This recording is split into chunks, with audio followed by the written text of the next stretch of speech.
if we don't have a little bit of technical difficulties. I mean, it's Saturday. Come on, right? It's funny. I looked over there and I was like, Michelle, how you doing? And you looked I'm at me like, and you're like, stop. No, absolutely not. Like, do not. Stall. Elijah, stop talking to me right now. I had to get in what is known as the four-corner stall here. But I wasn't kidding about that, though. There is a lot on the sports calendar here, especially around here. Preds playoff push, Titans draft, the Memphis Grizzlies now becoming a local interest in really How about them Grizz? have, in terms of like an NBA playoff series, you have arguably the most intriguing one in terms of two franchises that have not been to or not been on the spotlight in a long time. Like, who would have thought we're talking about a Grizzlies-Timberwolves playoff series like 3 years ago? That'd been preposterous to anybody. But, like, that's going on, too. And there's also a lot of Titans drama. I mean, we spent hours on these airwaves yesterday talking about Ryan And we Tannehill's, need hours. hours, yes, over a multitude of shows about Ryan Tannehill's Twitter picture where he's fishing, and it's a Celsius ad. Picture could have been whenever. Who cares? But A.J. Brown deleting another tweet. I think I don't think the team's dysfunctional by any means. I want to go ahead and throw that out there right now. But when it comes to Twitter and bad looks, I think this team is trying to top itself in a 24-hour span. Listen, sometimes social media is not your friend. It is so easy to just click and hit send and then also click and hit delete, but you know at least one person out there, especially if you are, you know, a public figure like these guys. Like a Tennessee Titans quarterback or a wide receiver. Yeah. An elite wide receiver who's on every single national sports show right now talking about wide receiver contracts. Somebody's going to see it. Oh, yeah. And somebody and a lot of eyes are going to see it. I think A.J. Brown has learned the hard way this week. When you are of his stature, you can't simply just tweet something and then delete it and think no one's going to see what you originally tweeted.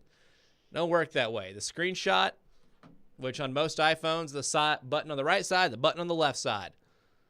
They can take a picture of that tweet and it will live on forever. Or if you have a home button still, you click the side of the home button. If you're one of the last of the Mohicans, Jared looks like he has a home button back there behind the screen. No. No, I definitely don't. I have the iPhone 11. Okay. Oh, that's a flex. Before that, though, it was the iPhone 4. If that had a and now home that button, absolutely had a home button. That was a long time ago. That's okay. You're not Andrew Luck with a flip phone, so. Hey, he never got in any drama. He had a flip phone. I'm not saying they're related or anything. Hard to scroll on Twitter. I mean, you could technically tweet. It's funny. I did have a Verizon Versa that I could tweet from. Like, you texted a certain number. I forgot what it was, but it was like a 5-digit number. You could just you text your tweet to it, and it will tweet for you on your account from that phone. So we used to live tweet games, like Atlanta Hawks basketball games in 2011 on my Verizon LG Versa. And it was it's the ugliest looking phone on the planet. But I could tweet from it. I couldn't scroll, and I couldn't look at other people's tweets from it, but I could get my thoughts out if I wanted to. But Michelle, another thing too is about this whole situation is no one would really care what A.J. Brown's saying if it wasn't for his contract coming up and him being a part of this wide receiver class that is now due for big-time extensions. They're leaving their rookie contracts, and they're all going to be worth, at the minimum, $22 million per year annually. So when you look at all this, Deebo Samuel's already requested a trade, according to Ian Rappaport and Tom Pelissero. Do you think A.J. Brown is next for that? Now, we can speculate that. We have done that on these shows throughout the week here on 102.5 The Game, but I still cannot get to that point where I think that actually happens. It seems so speculative, and it seems like the Titans are such a perfect fit for A.J. Brown right now that even if a deal doesn't get done, I don't foresee, like John Robinson, don't foresee him requesting a trade. The word of the week, yes. Foresee. They had their pre-draft press conference this week, and if you haven't heard, Jared Stillman of one of our afternoon shows basically just asked him point blank, do you see A.J. Brown getting traded between now and the NFL draft, which is starting this Thursday, so just a couple days now. And he said, I don't foresee that happening. And he said he's touched on it a couple times. I don't think he's said that specifically before. I haven't heard him say that specifically. I've heard him say, how much they want A.J. Brown to stay in Tennessee, how much they want him to wear the two-tone blue. But, I mean, if I'm A.J., right, and they can't come to a agreement, I don't know if I could see it before the draft, but I don't rule it out about him requesting a trade. I mean, him and Deebo Samuel, they have the same agent, Tory Dandy, right? So they have the same advisor when it comes to, negotiating a contract. But if I'm Tennessee and I'm John Robinson, you want to try to get something done before the draft, because if you don't end up signing A.J. Brown and you're still in this, gray area heading into the draft, there's different decisions you're going to make. Are you going to want to use your first-round pick for a wide receiver? Because if A.J. Brown's not coming back next year, you have Robert Woods as your wide receiver too, who would move into that one spot. But we've talked about this. He's coming off an ACL injury, and not saying he's not going to come back and be a great wide receiver in this league, but there's just still that question mark. We don't know if he's going to be Bobby Trees, Elijah, next year. I mean, that's a good point too. Like, if this happens after the draft, I think it's a failure, because even though you can get like this king's ransom for him, like if you don't have him on your roster and you weren't able to utilize the leverage you have to go get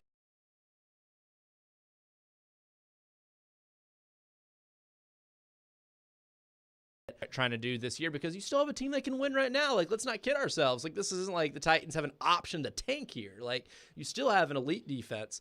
You still have Derrick Henry. How much of him you have left is up to debate, and we're surely going to find that out here in the next Looks pretty good to me with those workout videos. He's still a freak of nature when it comes to being in the weight room. So if you can assume that Derrick Henry is going to be normal Derrick Henry, you still have an offense right now that's good enough to get it done. But if you don't have A.J. Brown, that passing attack is a lot lesser than what it was coming into the season. Like, Robert Woods is a good receiver. Robert Woods was the number one for the Rams for a while until the emergence of Cooper Kupp. And even when Cooper Kupp became Cooper Kupp, Robert Woods is still a very fine receiver, a perfect number two. If he's your number two, you're in good shape. And that's what the Titans are looking at right now. You have a team that can win right now. If you get rid of A.J. Brown for nothing that's going to help you this year, then you have just completely wasted a year of your window, especially offensively, that you're never going to get back in a window that will be shutting a lot faster. Well, and as far as paying guys, next year, Jeffrey Simmons is going to need to get paid, right? You've got a big contract in Bud Dupree, who's getting paid this year, and the window is right now, exactly what you said. And of course, they would love A.J. Brown to stay on the contract. It's a double-edged sword, right? Because if you're Tennessee, you're like, oh, this is great. A.J. is still on his rookie contract. We can still pay him this amount with what he's producing for us. That's great. He's going to be an elite wide receiver. We still have that extra year. We don't have to pay him yet. But if you're A.J. Brown and you see all of this movement in the wide receiver market during the offseason, this is your time, right? You think demand, like supply and demand. This is his time to request that type of contract, because it's his job to secure his spot in the league, or at least secure his money, because he could go out there the third game of the season and have a career-ending injury. It's the NFL. We see it happen. And he needs to do the best for himself. And when you see other guys who are a couple years older than you, I looked up. So Devontae Adams, 29 years old. He signs the biggest wide receiver contract. Then days later, you got Tyreek Hill, who's 28 years old, 4 years older than A.J. Brown. Deebo Samuel is 26.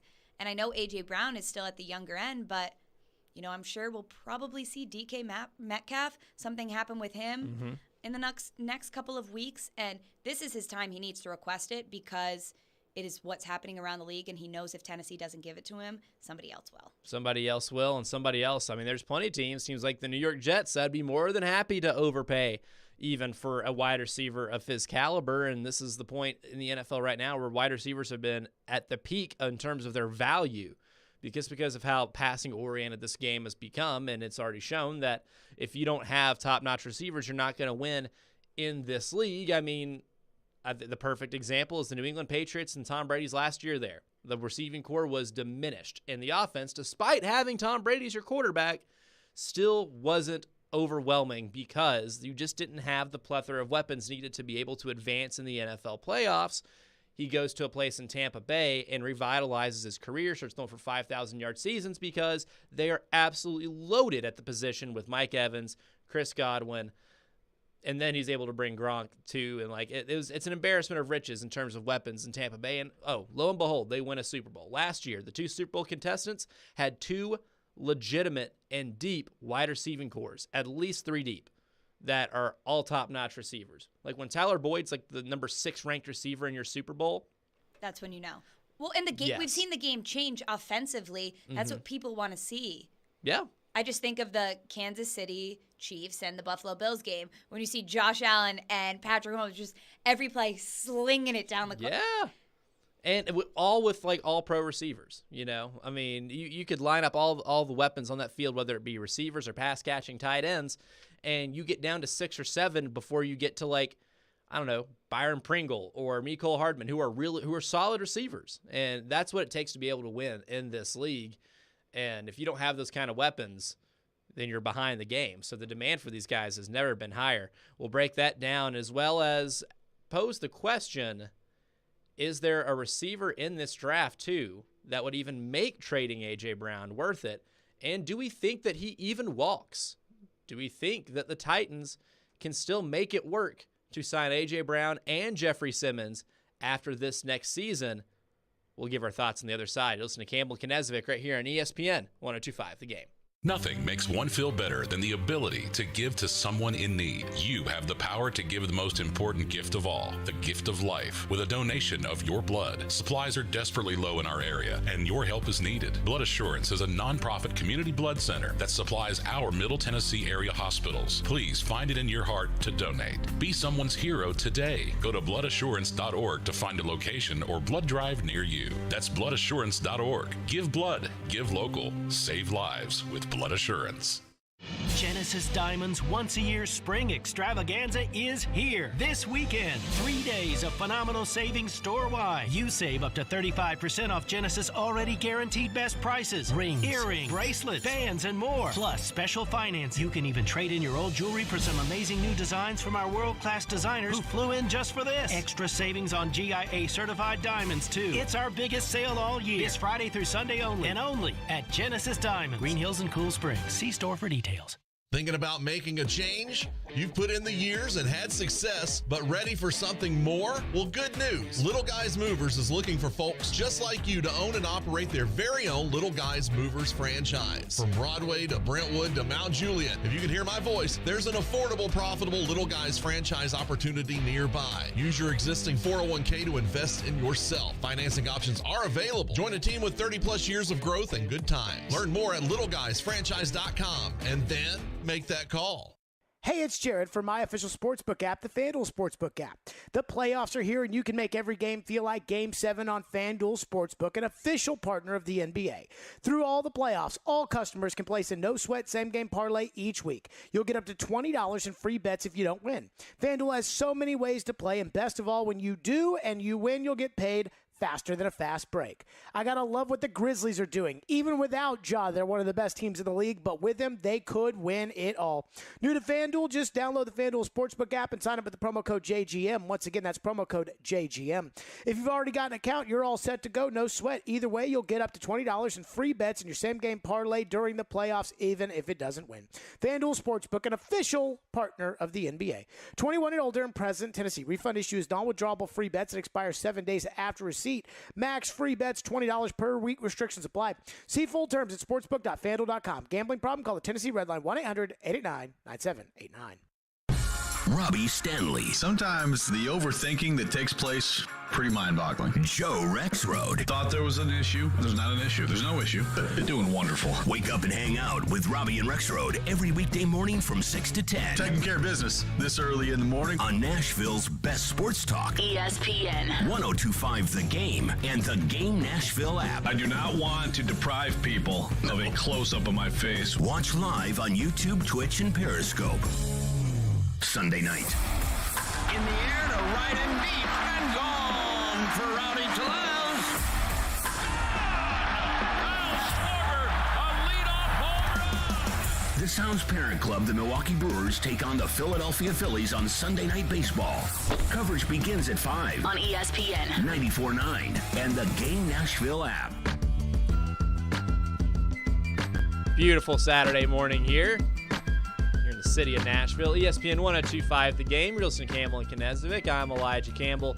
She's Michelle Knezovic. We are talking about the Titans' A.J. Brown situation, which, if you don't look now, can get a little hairy here in the future because the Titans are going to reach a point after the season to where they're going to have to consider a lot of things, Michelle. A.J. Brown's not going to be the only guy this team's going to have to sign. Like you alluded to in the last segment, Jeffrey Simmons will be due for a contract as well, part of that draft class back in 2019, and you're going to have to pay him too.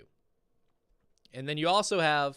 Because you definitely do not want to lose Jeffrey Simmons. Because what we talked about with the wide receiver position, the interior defensive line is almost every bit as important. We talk about pass rush, like the biggest thing on defense, having an elite pass rush. You cannot win if you don't have a good pass rush. Well, Jeffrey Simmons really helps with that, and as well as stopping the run. I mean, the value that Jeffrey Simmons has had on this team this past year was definitely shown throughout the season, especially in the playoff game, which that defensive line did everything they could to keep the Titans in that game. But, Michelle, you look at the situation for the Titans, 2023 salary cap, the cap hits for players like Ryan Tannehill is going to be $36 million. It's going to be $20 million for Bud Dupree. Kevin Byard at $19.6 million. Harold Landry at $18. Derrick Henry, $15. Taylor Lewan, $14.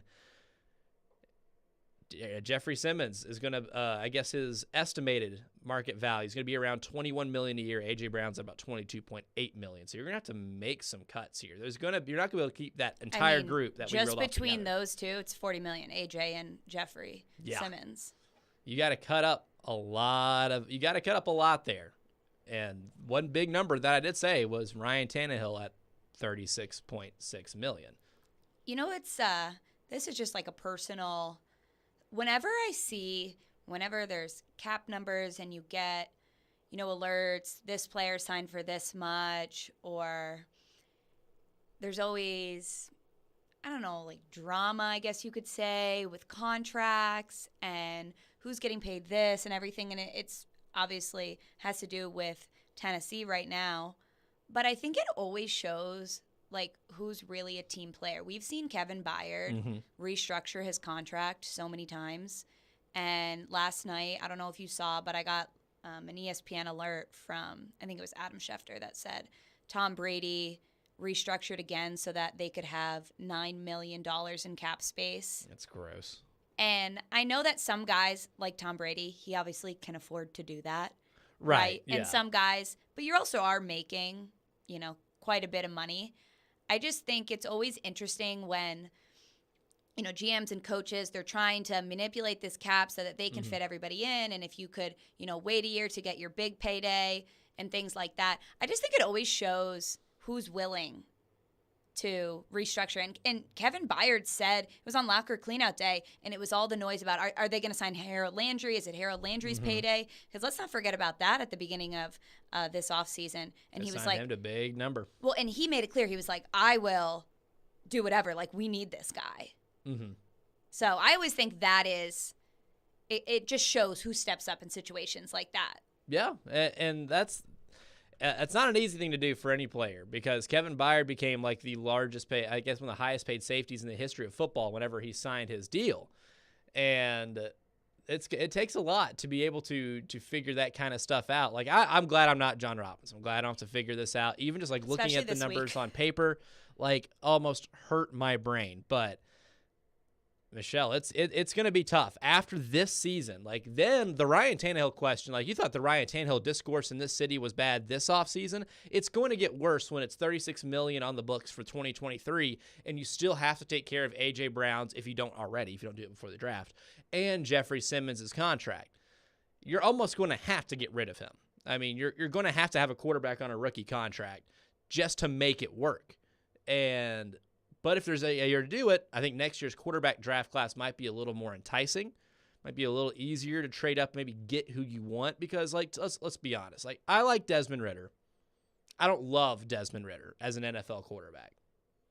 He's fine. Winner in college. He's got all the intangibles. But when the biggest issue is accuracy for an NFL quarterback, what good is it to have Robert Woods and A.J. Brown if you can't get them the ball? Like that's a big thing, and that's going to be the kind of quarterback that's going to be available late. Who knows? He can end up being a very successful quarterback in the NFL. Josh Allen came into the NFL and had all kinds of accuracy issues. I think his completion percentage might have been around 50, maybe below 50 one year while he was at Wyoming in the Mountain West. But it took 2 or 3. Your favorite conference? My favorite basketball conference. It is not my favorite football conference. He couldn't complete passes in the Mountain West. And after 1 year in the NFL, he couldn't complete passes. But he had one offseason with Jordan Palmer. They tweaked a few of mechanic issues, and now he's one of the best quarterbacks in the league. He's an elite quarterback in the NFL. I don't think a lot of guys have that where you can just tweak one thing and you can fix all those accuracy issues. It's hard to do. You got to be really coachable. Well, and the coachable aspect that you just brought up, I think a lot of times, too, we'll see these guys in college, right, who are super talented, like I think of Justin Fields, right? Mm-hmm. Yep. With the Chicago Bears now. And I think that as far as talent-wise, on paper, it's all there, right? Mm-hmm. And is it the player or is it the franchise when it comes to developing them at that next level? I think it'll be really interesting to see Mitch Trubisky this year. Mm-hmm. He sat behind Josh Allen, but he was another Chicago Bears quarterback. Coming out of college, everybody's like, great get. Yeah. And goes to the Bears. Never did it. Falls flat, back up behind Josh Allen, and now he's going to the Steelers. And backed up behind Josh Allen, and his stock went up because he didn't have to play, and you didn't know how much better or how much worse he got. He can compete for a starting job because 1 year is enough for some NFL GMs just to forget how bad you were at your last spot. Was it Matt Nagy at I was going to say, Chicago? a lot of that, I feel like 85% of that to me was a lot on the head coach. Though. Yeah. That guy is just, it's like a shovel out there. It was dysfunctional. I don't get it. So, just as you were saying, I just think that's a lot of that will be put on him because of the head coach. Mm-hmm. But I think that he can get a fair shot in Pittsburgh. Yeah, and he'll get a fair shot in Pittsburgh, and we'll see how he develops there, right? Their offense is going to be a little more different, and then we'll see how they develop quarterbacks because they haven't had to develop quarterbacks. I mean, let's be honest. The Steelers haven't had to develop a long-term starting quarterback in over a decade and a half. I mean, Mike Tomlin has only had Ben Roethlisberger. Exactly. Think about that. And then, for the Titans, too, if you draft Desmond Ridder this year, and of course, Tannehill's going to be the quarterback. You draft Ridder this year, you draft a quarterback, that quarterback is not seeing the field unless, stuff really hits the fan midway through the season. That's the only time you would be able to see him if they just throw him in the fire right there. And then even after this year, you're going to have to take on a project. If you get rid of Tannehill, take on a project of this quarterback who'd be in his second year, who hadn't really started any games, while also having to develop a guy for the first time since Marcus Mariota. And that didn't turn out as well as we thought. Now, obviously, they're different quarterbacks. But, hey, it's a comeback tour in Atlanta, Elijah. But one of the biggest comps that Ridder has had is Mariota. We had Thor Nystrom from NBC Sports Edge on Darren Donick and Chase this week, and he literally called Desmond Ridder mainland Mariota. Not that it's a bad thing. You like having some of those physical skills, and I think Mariota would have had a better career maybe if injuries didn't step in the way, but he never developed the way you wanted him to. So that's going to be a project. And we saw that even with a good offensive roster, that Titans offense was abysmal. The last time a non-Ryan Tannehill quarterbacked Titans offense that was on the field was at Mile High Stadium in Denver which they don't call it Mile High Stadium anymore. They should. In Denver, and they got shut out by a bad Broncos team. Yeah, that was pretty bad. It was a disgusting game. So, like, the risk, obviously, you have a Ryan Tannehill question you're going to have to ask. And this year is obviously big for him to prove that if you want to be able to spend $36 million on him, he's got to be able to not throw more than 13 picks in the season. He's got to take care of the ball. He's got to be able to win you games in the playoffs. Like, I get that.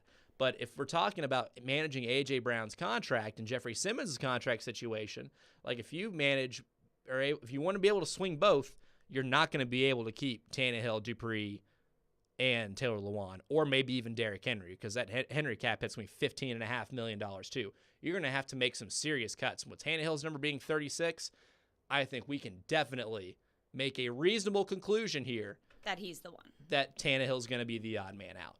And you get a rookie quarterback. Like you said, the next year's draft class is a little bit better. I mean, just based on their college performances. And, right, you don't want to get rid of Derrick Henry. You don't want to get rid of A.J. Brown, Jeffrey Simmons. Like you said, Tannehill's the odd man out. You get a rookie quarterback in, then you can pay all your guys, and hopefully you can develop them good and make a run, which we thought they could have done this year. Yeah, and that's what makes this year so important too, right? I mean, you have a quarterback that they at least trust. You have, even though it's an expensive price tag, you are able to have A.J. Brown and Jeffrey Simmons seemingly on rookie deals. But if one is restructured, then you might have to figure some things out, obviously, for next year. And that core of guys is going to get broken up after this season. So what do the Titans do? We'll answer that question on the other side as you listen to Campbell and Knezovic right here on ESPN 102.5 The Game. This summer, saddle up in Smashville as the Music City hosts the hottest party of the summer, WWE SummerSlam. Nashville. For the first time ever at Nissan Stadium. A little bit country, a little bit rock and roll, a whole lot of kick-ass. WWE SummerSlam. Saturday, July 30th. Live worldwide from Music City's Nissan Stadium. Tickets on sale now at Ticketmaster. Don't hunt for savings this Easter. Electronic Express has the best deals of the season. Enjoy the spring weather with brands like Yeti, Traeger, Charbroil, and more. We've also got huge savings in every department. Computers and gaming, smart home, housewares, mattresses, and more. Plus, save up to 40% on all appliances with up to 36 months free financing. Shop in-store or online with free express delivery on most items. Shop spring savings at Electronic Express. We make it happen. Out on the trail today, I noticed the signs of spring. A purple lilac, a monarch butterfly, crisp, cool air, and fresh, bright sunshine. And all this beauty puts me in the mood to head over to my favorite adult beverage depot, Red Spirits and Wine, where I can load up the wagon with the best wines, whiskey, and brews to wet my whistle. At Red, you'll always find the best selection and value, but their Cracker Jack crew is flat out second to none. Just square-dealing folks and straight shooters with great recommendations, and they never come off like some of those big-talking fancy pantsers that are just totally full of, well, let's just say fertilizer. Red Spirits and Wine is the only place I do my trading, and once you've seen Red, there just ain't no sense in looking elsewhere. It's like British pop singer Billy Ocean once said, no more love on the run. Red Spirits and Wine is the real deal. Open 7 days a week at Highway 70 South and Old Hickory Boulevard. And follow Red on Facebook and Instagram as well. We'll see you at Red. When it's more than just your lawn, it deserves the Kubota Z400. Get a head-turning offer on class-leading speed, agility, simple deck height adjustments, and a quality cut. When you need comfort and performance, then you need the professional-grade Kubota Z400. Right now, get the Kubota Z400 mower for 0 down, 0% APR for 36 months. Now through June 30th. See us or go to KubotaUSA.com for full disclaimer. 2 locations to serve you, Columbia Kubota or Franklin Kubota. Visit us online at ColumbiaKubota.com or FranklinKubota.com. Hey, I'm Matthias Ekholm, and this is Smashville. Ekholm, his shot, he scores! Matthias Ekholm gets the Predators' third of the night. You're listening to the flagship of the Nashville Predators radio network, ESPN 102.5 The Game. The Titans next season are going to be in a little bit of a salary cap rut. Now, whether you believe in the salary cap or not, you should, because it's real. Chiefs don't trade Tyreek Hill if the salary cap's not real. The Packers wouldn't trade Devontae Adams if the salary cap wasn't real, but it's real. And the Titans are going to have some choices to make after this season to keep A.J. Brown and Jeffrey Simmons together, or do you trade one of them to keep all of Tannehill, Dupree, Byard, Landry, Lewan? They're going to have to make some decisions, and we're going to say what we would do if we're JGM or TJM JR, Titans GM, John Robinson. I had to think about that one. You lost me there for a second. I had to think about that one really hard. But it's Campbell, Knezovic, ESPN 102.5 The Game. Michelle, we talked about it beforehand. Assuming you want to keep A.J. Brown, Jeffrey Simmons, which I really think you should. These are two guys that are still young in their career that you can lock up for a while. You're just going to have to pay a lot for them. And the decision you're going to have to make is going to be after this season. So it's hard to answer this question right now, I understand, because you don't know what's going to happen in 2022. The Titans can win the Super Bowl. And then like the concerns we have are a lot less after the season. And then everybody loves Ryan Tannehill to death. And then everyone loves Ryan Tannehill. Then, like, say Ryan Tannehill does what Matthew Stafford does. Those 40 touchdowns, maybe instead of 17 interceptions, maybe makes it like 10 interceptions. And they make a run to the Super Bowl. And he shows everybody up and proves everybody wrong and has this awesome season. Then saying $36 million for Ryan Tannehill isn't the worst thing, because he would have then what? He would have proved himself. I don't think that's necessarily going to happen, but who knows? Whatever happens in 2022 is really going to dictate what the Titans actually do. But say the Titans have a similar season, they win the division, maybe don't make the Super Bowl, and you still have A.J. Brown's contract you need to figure out and Jeffrey Simmons' contract you need to figure out. What cuts are you making? Because that's those two alone, if you go by their Spotrac's estimated market values for a yearly contract, A.J. Brown's at $22.8 million, Jeffrey Simmons at $21 million flat. So together, that is $43.8 million. You could free up a lot by cutting ties with Ryan Tannehill, because that cap hit is, like I said, going to be $36.6 million. 18.8 dead cap, so realistically, I guess you'd save like $18 million. That's a lot. Yeah, and I'm like in my head listening to all your math, and then you just told me the total, so that's good. I was trying to follow, and I was like, okay, how much is that for a second? Yeah, no, $18 million, especially if you're getting elite guys on rookie contracts. Mm-hmm. I mean, we look at the Bengals. If you draft well, that's the importance of drafting well. Like, you got to really nail this draft too, because then you get guys that can play right away that are already quality starters that are on rookie contracts. Well, I think the prime example, most recent, the Bengals, right? You got Joe Burrow, you got T. Higgins, and you got Jamar Chase. All three rookie guys, all still not even getting paid yet. You know, in a couple years, they're not all going to be able to be on the Bengals, but it allows the Bengals GM and staff to now get some guys in free agency, beef up the O-line, get some veteran guys in there surrounding them, so then you can essentially have your core pieces to make another Super Bowl run. Now Bengals fans are going to be like, Super Bowl or bust, baby. It's like, okay. Yeah. But, I mean, hey, if you got Joe Burrow, you got Jamar Chase, you got T. Higgins. You have a chance. No matter how the offensive line looks, and they beefed up the offensive line, that team's going to be scary. But they have the fact they have Higgins and Chase still on rookie deals is terrifying. But they're going to have to make a decision, too. I don't think they'll be able to keep both of those guys here in more than a year, just because they're going to be worth a lot of money. Jamar Chase especially going to be worth a lot of money.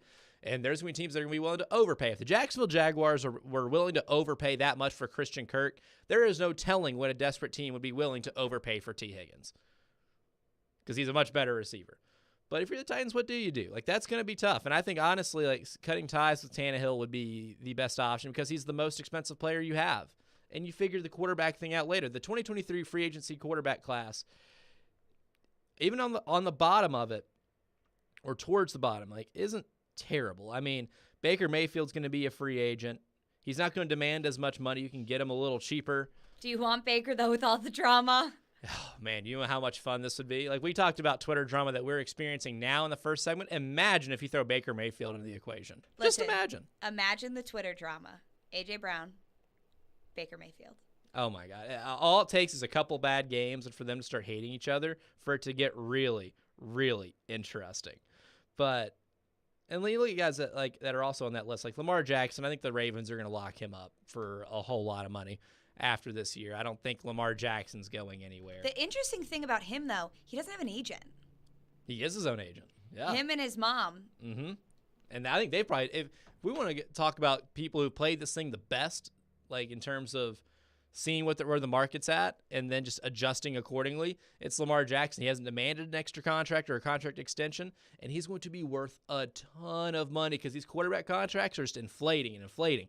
And all it took was for him to just wait, be patient, the Browns to give Deshaun Watson the highest guaranteed contract in the history of the NFL, and then when his runs up after this year, tell Baltimore, hey, the guy who has not won an NFL MVP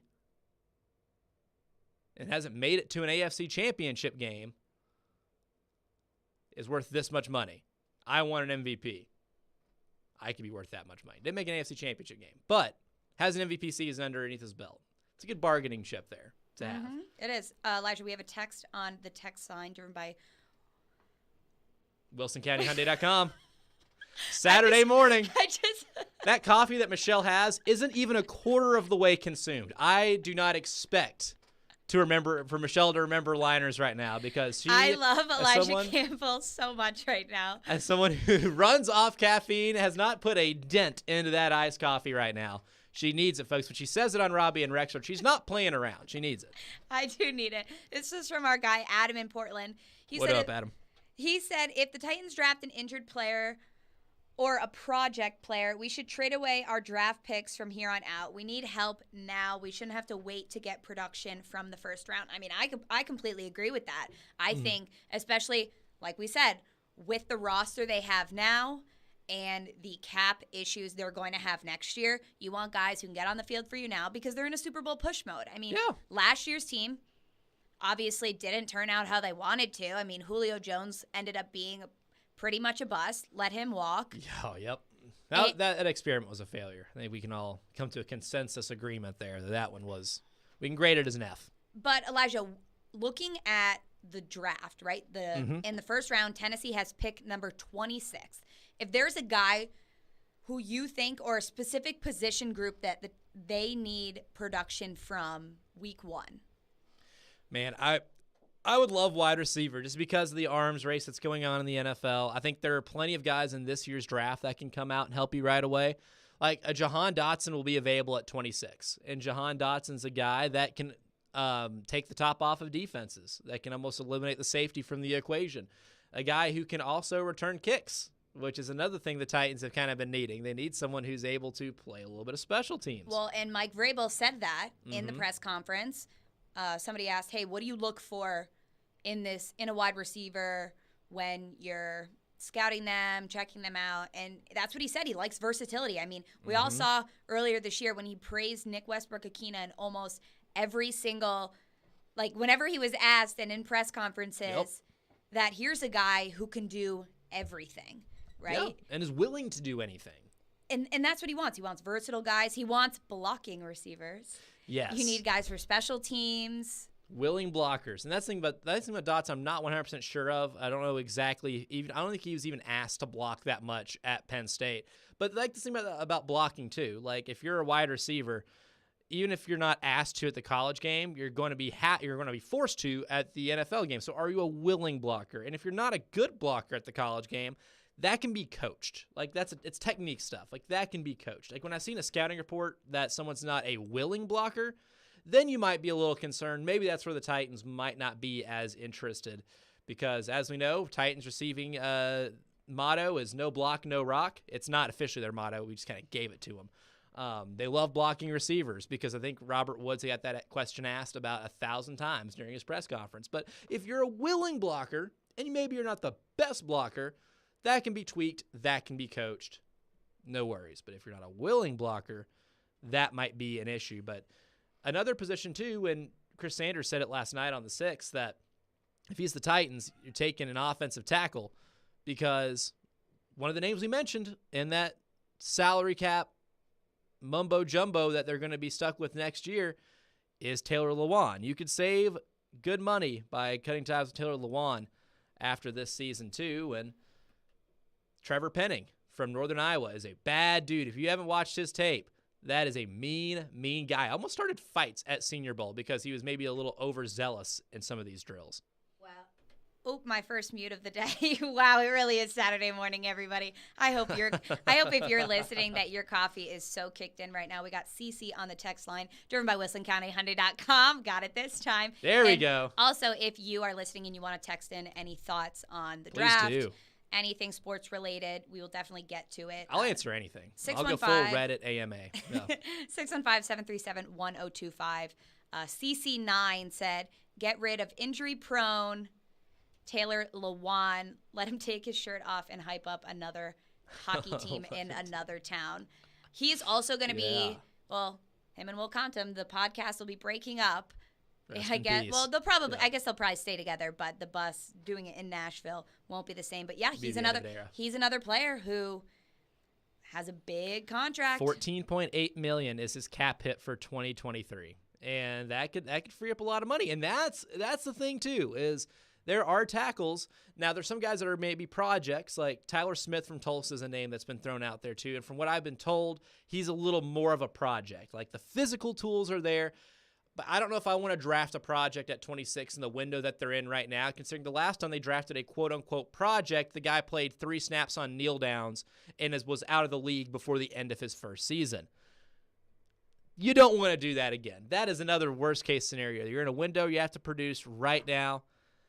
Just the name that keeps coming to mind is Trevor Penning from Northern Iowa. And that guy, I'm telling you, if you haven't watched the tape, the only word I can use to describe him is mean. If there's some technique things that can be fixed, sure, whatever. You can fix them. But that's a mean, mean dude right there. He isn't like, to quote Terry Crisp, last weekend was Crispy weekend. The guy brings the passion, almost in an abundance on every play. That guy is going to start fights with folks. I mean, week 1 in the NFL. I mean, he is a mean, mean dude when he's on that football field. And that's a good trait to have for an offensive tackle. So if you want guys that can go ahead and produce right away, that's a good place to look. But there's a lot of other directions the Titans can go at 26 because there's other areas of need. And you're also going to need, like Michelle said, someone who's going to produce right away. We'll continue the discussion. We'll take all of your texts, 615-737-1025. Text line driven by WilsonCountyHyundai.com. We'll take your texts and more here on Campbell Knezovic, ESPN 102.5 The Game. Sounds Baseball is back. Catch the action at First Horizon Park tonight for Hit City Saturday. The first 1,000 fans to arrive will receive Hit City Jersey, honoring R.A. Dickey and his Vols roots. Gates opening at 5:30 for music and the giveaway. Visit NashvilleSounds.com for tickets. Hey, it's Mark Howard here. You've heard me talk about my friends at Apple Collision Centers for a while now, and today I'm here with CEO Stan Harrison to tell you about how they can help ease your stress with your auto body repair. That's right, Mark. We have 3 convenient locations, Old Hickory, Hendersonville, and Gallatin, ready to serve you. Our people are homegrown right here in Middle Tennessee with over 75 years experience. We can help with all your auto body repair needs. So stop by and see Stan and his team today and tell them Mark sent you, or visit them online at applecollisioncenters.com. If you missed the latest from Robby and Rexrode, worth a shot. I think everybody's giving it a run at this point. They are very non-committal to the Dylan Radunz position, at least publicly. I think they're just messing with us. I think at this point they're cackling, behind the scenes. Because they know the question's coming again. Yeah. And so it's just like, let's see which sucker asks it this time.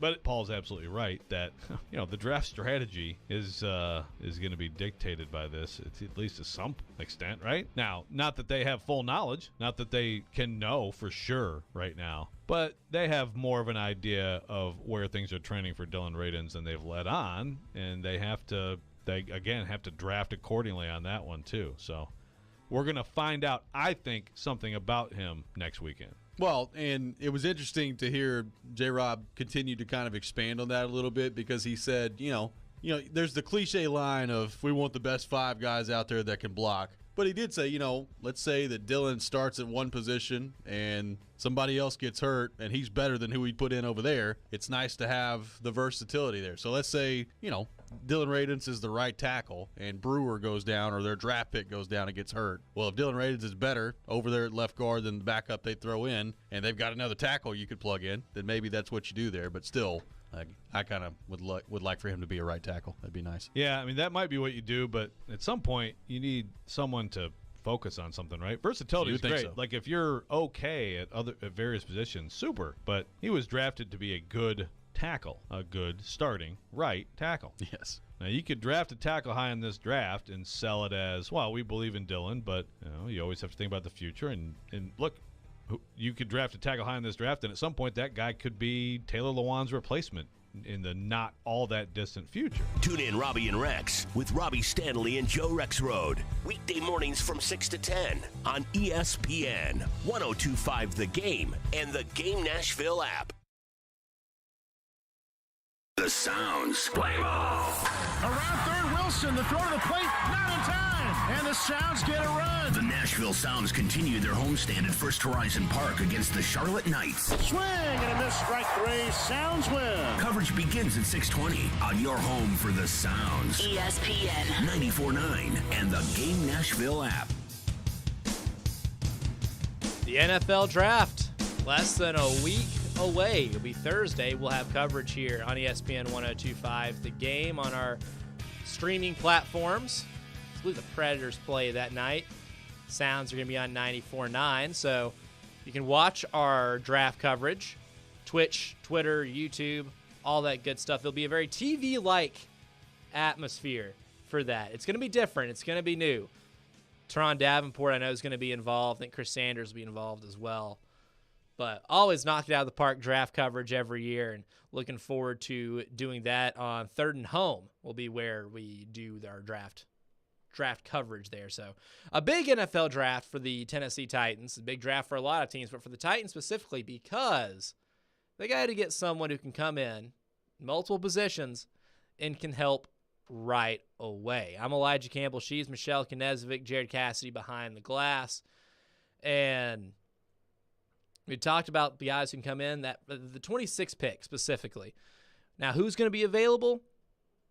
Who knows where this draft goes? I think this is going to be one of the more unpredictable drafts in a long time. I don't think a lot of people have a lot of good feel of what's going to be available at this point because a lot of talent, and especially at the wide receiver position too. There could be 5 or 6 receivers gone by the time 26 comes around. You could pass on receiver because someone like George Pickens could be available in the 3rd round. Chris Sanders brought him up last night on the 6th. That George Pickens from Georgia, a guy who only played like 3 games last year, which were played 4. Played the Georgia Tech game, their last game of the season. Played the SEC championship game, the College Football Playoff Orange Bowl against Michigan, and the National Championship game. Yeah, so he played 4 games last year because he was recovering from a torn ACL that happened during the spring practices. But talk about dudes that are mean and productive. George Pickens, the mean, productive dude, has gotten in fights on the field, has squirted Tennessee players in the face with his water bottle when they're on the sideline. Like, he is a guy that's down for the shenanigans, and that might be one of the reasons why he ends up falling in the 3rd round. And if that's the case, the Titans could have that here. Like, this receiver class is pretty deep going into rounds 3 and 4. Could be a productive guy right away, which means you could probably draft a guy at tackle in round 1. There's a lot of ways the Titans can go with that. Michelle, you look at this draft class, you see where the Titans' needs are. If you're John Robinson, what are the first things that you want to address in terms of getting help right away? Because that's what they're going to need. Well, we talked this, obviously, this position would be, hopefully if they sign A.J. Brown, right? Mm-hmm. In my head right now, I'm planning on him being there next season. Obviously, things can change. A lot can happen. A lot can happen, but we talked about him on the 6th on Thursday, Drake London. I looked a little bit more into him. Love that guy. He is a big wide receiver, 6'5", so going to be a tall guy out there, a big fit. Kind of reminds us of A.J. Brown a little bit as far as build and the way they play. Is a guy who can have 3 or 4 blockers or 2 or 3 blockers on him, and it doesn't matter. They're still throwing it to him, and he's still confident to catch it and doesn't rattle him. So there's a guy who'll be a blocking receiver. He'll be a big guy out there, yards after the catch, and He had over an 1,000-yard season and also didn't play, I think, 3 games. I'm trying to look in here. Yeah. So suffered an ankle injury last year, about 8 games in. But through those 8 games, averaging 11 catches a game, was the first Power 5 football player since Michael Crabtree in 2007 to do that. Like, I don't think London's going to be available at 26, but maybe. I mean, and that's what I was saying, too, when we talked about this on Thursday, is that say the Titans have to trade, or like they know A.J. Brown's not going to re-sign. Say that leaked Instagram audio where Deebo Samuel was talking to his mom about his conversation with A.J. Brown, in which he told Deebo that the Titans are drawing a hard line in the sand at $20 million. And they're not going to go over, even though they can. They're not going to. And so say that happens, they stall out, and he doesn't guarantee that he's going to be a Titan next year once his contract expires. So if that's the case, and you know that's going to be the case, trading him is not the worst option, especially if you can get into the top 10 to get a Drake London, because I think Drake London's the best wide receiver in this class, for the sole reason that this guy was averaging 11 catches a game, Michelle, and every single team they played knew the ball was coming right to him every time, and he still caught 11 passes a game. He's a freak. I agree. I think the only way they would be able to get him, are you flexing? If you're looking on the stream right now, Elijah Campbell Oh, is yeah, I forgot that we're even on the stream. I'm flexing at Chase McKay behind the glass. As he's wearing his Campbell shirt. They have not made an NCAA tournament since 1991. It's okay. The streak continues. The streak continues. So you could look at it a different way, right? Keep A.J. Brown, not draft a wide receiver in the first round because they're deep enough. Yeah. And there'll be dudes in the third round that could be pretty good. I feel like it's funny at the presser this week, so is Dylan Radins going to be a right tackle? What position is he going to play? That's a big question mark going into this year, too. And that's going to answer a lot of questions as to whether or not you feel like you need to reach for a lineman. Well, and that was my point there, right? You say, okay, you want somebody right away. Could you get somebody on your O-line? But are you going to get a guy who's versatile and can kind of do a little bit of everything, which is what John Robinson hinted at the other day? But everybody's like, so which position is Dylan Radins going to play? Because obviously, depending on where they want him to fit is going to determine on who they're going to draft and what position. And his answer basically was like, well, we just want 5 guys that, are versatile and can kind of do everything for us, 5 best guys. And we're like, okay, well, thanks for narrowing that down, guy. The saga continues, Elijah. But that does maybe drop some breadcrumbs to the direction in which they're going to draft, because they have attended Zion Johnson's attended his pro day. Zion Johnson roomed with Mike Vrabel's son at Boston College. He is You hear that answer? Yep. I heard that now, which is a funny answer, by the way, because someone asked Mike, I guess they were asking what they, is he allowed, personality or whatever, and he's like, he's a quiet guy. He roomed with my son Tyler. He's a quiet guy. They probably didn't speak much between the two of them. It was Corey Curtis. He was right behind me in the press conference, and he was like, well, didn't he live with your son at Boston College? And Mike Vrabel was like, well, Tyler's quiet, Zion's quiet, so they don't really say much. They probably don't really talk. It was like, but I'm pretty sure he's been over to their house and everything like that. So there's a connection there. Yeah. Well, and I mean, as far as Vrabel's situation, he knows the guy. He's Mike Vrabel. Whenever he was a player, and he loves when guys work hard, right? And there's no drama. I mean, what coach won't love that? But he actually knows this kid, which it kind of gives him, just that little edge. As far as drafting, he knows what the kid's about, character, which are things you want. Those are players you want to be a part of your organization. And he made that clear, too, in the press conference. And so my favorite, there's a lot of things to like about Zion Johnson. And, I liked Penning because he can play tackle, and he's mean, he's got all those type of intangibles, right? But Zion Johnson plays guard predominantly. He played 1 game at tackle, but he can also play a little center, too. That's a guy that, A, versatile, B, fits a need, because you're going to have to replace Saffold, and if you're not going to know what you're getting out of Radins, then this guy could be a person that you look at. He can contribute right away because he's getting better every season. 2020, he was 3rd team All-ACC, 1st team All-ACC last season, And my favorite stat about Zion Johnson, Michelle, he was flagged only once. In 12 games, flagged only once. Don't do dumb bleep to hurt the team. Zion Johnson will not do dumb bleep to hurt the team. And by proxy, that means you are helping the team by not doing dumb bleep to hurt the team. And Zion Johnson definitely fits that mold. So while Penning is an option, Penning might even be gone before 26. Zion Johnson getting picked at 26, if they don't go wide receiver, is a guy that I don't think Titans fans should be upset about because he fits a lot of what they want, and he's going to be able to help replenish a loss that they had in the offseason, which will help immensely. And if you want them to add weapons, don't fret. Deep receiver class. You can still get that later on, even though I am very Jahan Dotson happy. So personally. ideally, get a contract done with A.J. Brown before Thursday. Yes.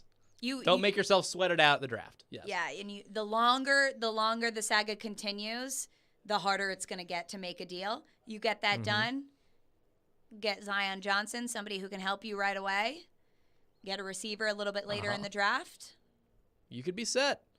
But like you said, the saga continues if you don't re-sign him. And not only does the saga continue, it becomes a distraction, which is something you don't want this to become. And that is exactly what it would become if it gets to that point. But we talk a lot about contracts in this first hour of the show. We're going to have a guest on in this next segment who is changing the way teams and players negotiate these contracts. Josh Ibrahim, who is the founder of ProFitX, will join us to talk with us about his model, to discuss his creation, and how exactly it is changing the way the communications between players and teams happen from the eye of a former player agent. We'll discuss with him on the other side. Is listening to Campbell and Knezovic right here on ESPN 102.5 The Game.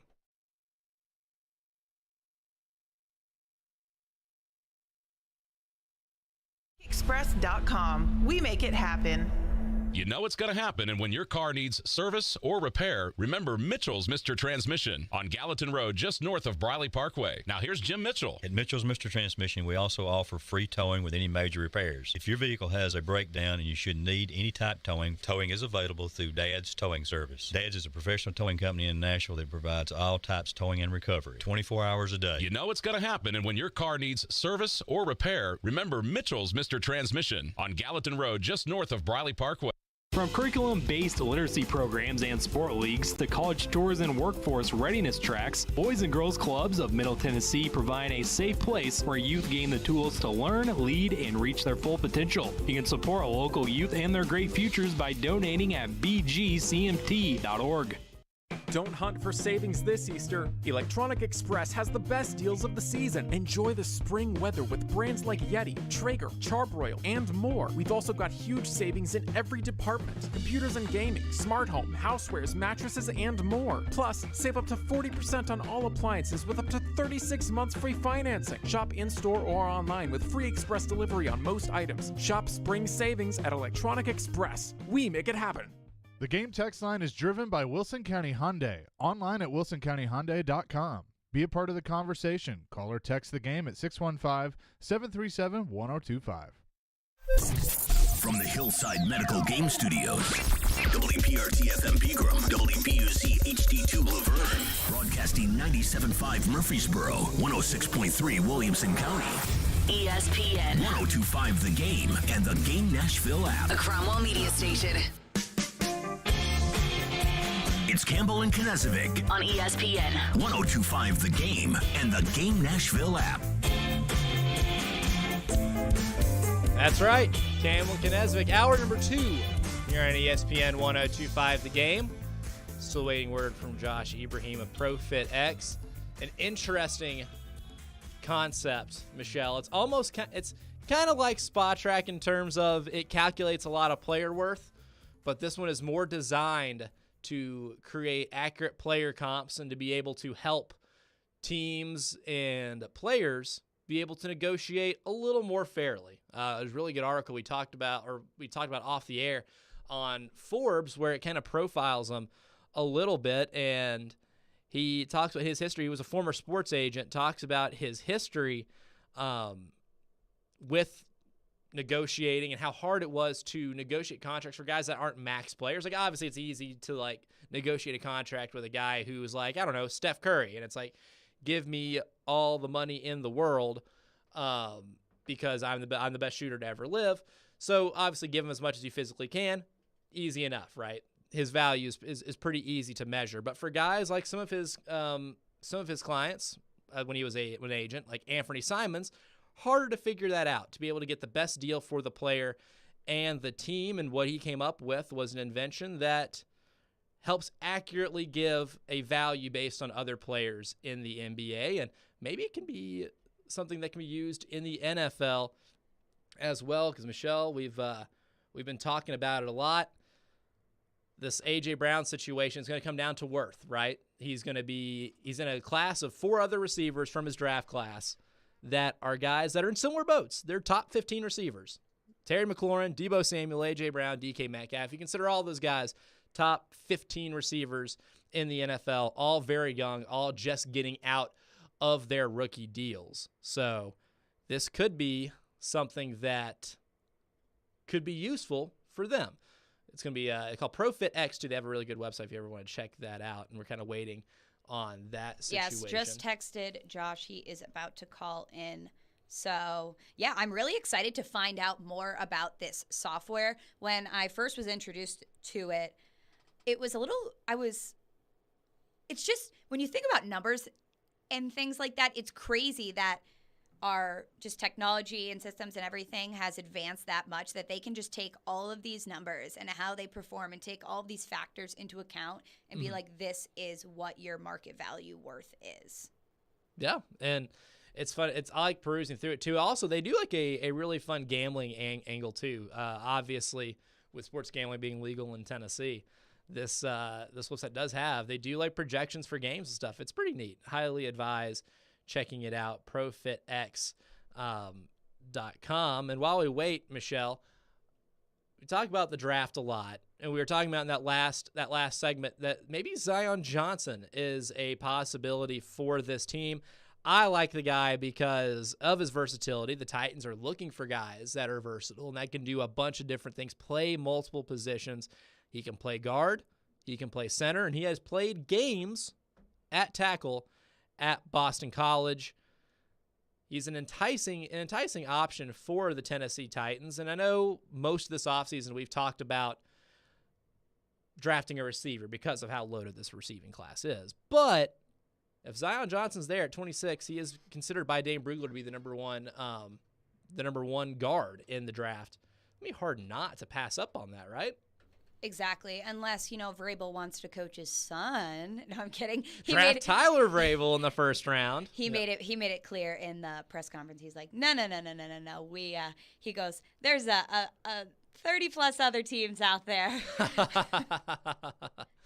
Oh, that's funny. That almost reminds me of my favorite Bill Walton quote, where Bill Walton was doing a game on NBC, right? It was a color analyst on NBC, and his son Luke Walton checks in for the first time in the game, and is like, "Oh, you can tell us a little something about Luke Walton, right?" And Bill goes, "Yep, he's a 6'8" power forward from the University of Arizona." So that's a interesting concept there. So Josh still calling in, maybe? So we're gonna have him next segment. Okay. Looks like we're having a little bit of phone troubles on our end, but yeah, stay tuned. We are going to have Josh Ibrahim on next segment, founder of ProFitX, which essentially is a platform he created. He's going to obviously give us more detail on it, but it's pretty cool how you can essentially it's like an Excel sheet, I think of, okay, name, number, phone number, but obviously all of their stats and things like that, and he can create how much this player's value is worth. And this, I wanted to ask him, he's also been an agent, so he's been on both sides. He's seen what it's like to advocate for the player. He's also seen what it's like to hear from GMs and hear from coaches and say, well, this plays a factor. Well, this plays a factor. So all of his pre-knowledge on being an agent and representing players allowed him to create this. I read in the Forbes article, essentially it was like he saw that there was like a blip in the system on how this could be easier. And one thing I wanted to ask him was, hey, I know you just kind of started this in 2019. It's only 2022, but would you ever expand this to, as their company grows, I'm sure the NFL would love something like that, or the NHL. Yeah, because these negotiations they don't seem like a lot of fun, and it's a lot of nitpicking. It's a lot of arguing about the value of a player.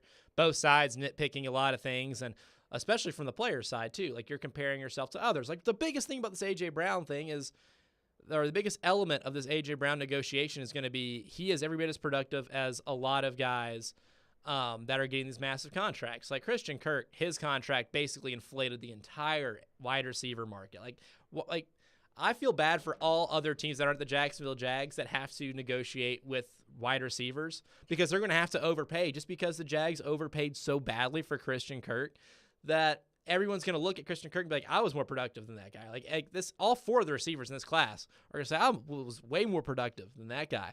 And so their value is going to go up, and it's going to be harder for a lot of them to be able to work that on the cap. So the Jags doing some weird 4D chess here by manipulating an entire market of a position group at the same time, which is classic Jags. Classic Jags, but it's almost like they're paying him because they need him so much. Hey, we're going to give you this really high number that we know probably other teams won't give you this big of a contract, but we need you. We need you right now. So and they need him right now. They were willing to overpay for him. It's spectacular. But speaking of the NBA too, this is the guy who is who obviously works in the NBA, but it's on the TV right now. A lot of good playoff games last night. What happened to the Chicago Bulls? Elijah, I am so annoyed because on Robby and Rexrode, Monday through Friday, 6 to 10, on Fridays we do our weekend winners, and my boyfriend is a huge Bulls fan, so just this year I've started to follow the Chicago Bulls more. I've started to, know their players. I'm not necessarily a fan, I would say, but I watch a lot of their games. And as far as the NBA, the players they move around so much that for me it's hard to stay a true fan. I never grew up with a specific team, so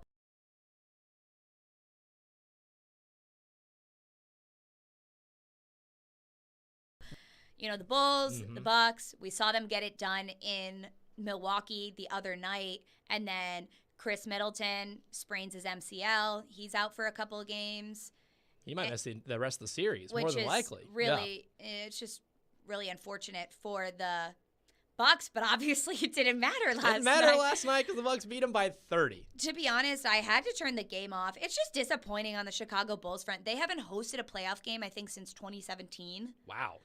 And you have the pieces, and DeMar DeRozan goes on and has 40 the other night. I do think this team would be different if they had Lonzo at point Lonzo guard, Ball being hurt, who has been hurt virtually all season. But they lost by 30? That's embarrassing. What are you doing? That's a bummer. And the Pelicans almost pulled one off last night, too. There only been 3 8-over-1 upsets in the history of the NBA, only 2 since the format changed from best of 5 to best of 7. And Devin Booker's going to be out a month. He's probably going to miss the rest of this series, and the Pelicans had a chance last night to pull it out. They lost a heartbreaker against the Suns. Suns are up 2-1 in that series. And then, obviously, the series that we are talking about more so in this market, mostly because they're in the state, Grizzlies and Timberwolves. We didn't get to talk about that much on air on Darren Donick and Chase, and I know I did a segment on it last night on the 6th, but it's impressive, not just to let one 20-point lead slip through your fingers and be a total collapse, but for 2 20-point leads, to lose 2 20-point leads in the same game is remarkable. And the Timberwolves did something I did not think was humanly possible, and that is blow multiple 20-point leads in the same game. They don't win another game in the series, right? There's no way. I don't see them winning another game in this series. Also, what happened to Karl Anthony Towns? Did not even shoot the ball. Had 4 shot attempts. Listen, he had 5 fouls. He had more fouls than shots. You are a number 1 pick in the NBA draft, and this team finally has at least some pieces around you. You need to be better. And then I don't know if you saw his press conference after the game, but it was just somebody who said, how do you evaluate your performance? Or a reporter asked him a question essentially on what the heck happened. And he's like, next question. And then, you are the face of this team. Yes, he's the best player on the team. You are the best player on this team. You can't next question it. Come on. And then somebody asked him another question, like, how do you bounce back or something? Like, what are you going to do? I mean, well, right now I'm just going to go watch some. He's like, I'm going to drink some wine and forget the game happened. It's like, bro, you better watch some film of this game and figure out why the hell you only shot 4 shots in the entire game when you are and had 5 fouls. Considered one of the greatest three-point shooting bigs in the history of this game. It was a total failure by the Timberwolves on all assets. Like, it's a 40% three-point shooter. Did not, and just like they didn't take advantage of that at all. And they blew a massive lead. They were up 26 late in the third quarter. Still found a way to lose that game. It's pretty remarkable for the Grizzlies too. Like, John Morant didn't even play well the first 2.5 quarters of that game. You were not getting good John Morant, and they still found a way to win that game. I'll be stunned if the Timberwolves win another one in this. I feel like it's going to be an absolute beatdown because the Timberwolves are kind of just a mentally fragile team. Isn't it kind of crazy to say John Morant not having that good of a game and he still has a triple-double? Still has a triple-double, yeah. Still records triple-double. But he had an incredible fourth quarter. And Desmond Bane, like, that's one thing I was going to want to ask Josh Ibrahim too is what challenges are the Grizzlies going to have, like, keeping this team together, because their value on ProFitX is, like, a lot of these players are going to have very high values. Like, Desmond Bane's going to be worth a lot of money. That's an important role that wins teams championships, is to have that starter who can hit 7 threes in a game and help bring you back when you're down 20-plus points in a playoff game. And the Grizzlies have a lot of those kind of players on the team. It's going to be hard to replicate that. So I don't think the Timberwolves win another game. I think the Grizzlies dominate the rest of the series, and we'll definitely get into more of that as the show goes along. We'll try to make contact with Josh Ibrahim here in this next segment as you're listening to Campbell and Knezovic right here on ESPN 102.5 The Game. Get a great deal on versatile Kubota equipment today, like Kubota BX and L Series compact tractors, part of our under 100 horsepower tractor lineup rated #1 for reliability, Z Series mowers, and Sidekick utility vehicles. Stop by your local Kubota dealer today. Bring home the Kubota L2501 tractor for 0 down, 0% APR for up to 60 months, plus save up to $1,100 now through June 30th. See us or go to KubotaUSA.com for more details. Krebs Kubota. Stop in, click, or call. Visit them online at KrebsKubota.com. Genesis Diamond's once-a-year spring extravaganza is here this weekend. 3 days of phenomenal savings store-wide. You save up to 35% off Genesis already guaranteed best prices. Rings, earrings, bracelets, bands, and more. Plus special finance. You can even trade in your old jewelry for some amazing new designs from our world-class designers who flew in just for this. Extra savings on GIA certified diamonds, too. It's our biggest sale all year. This Friday through Sunday only. And only at Genesis Diamonds, Green Hills and Cool Springs. See store for details. Hey everybody, it's me, Chase McCabe, and I'm so excited to be talking about my go-to drink when I'm out and about, Screwball Peanut Butter Whiskey. Screwball is the first and most awarded peanut butter whiskey in the world.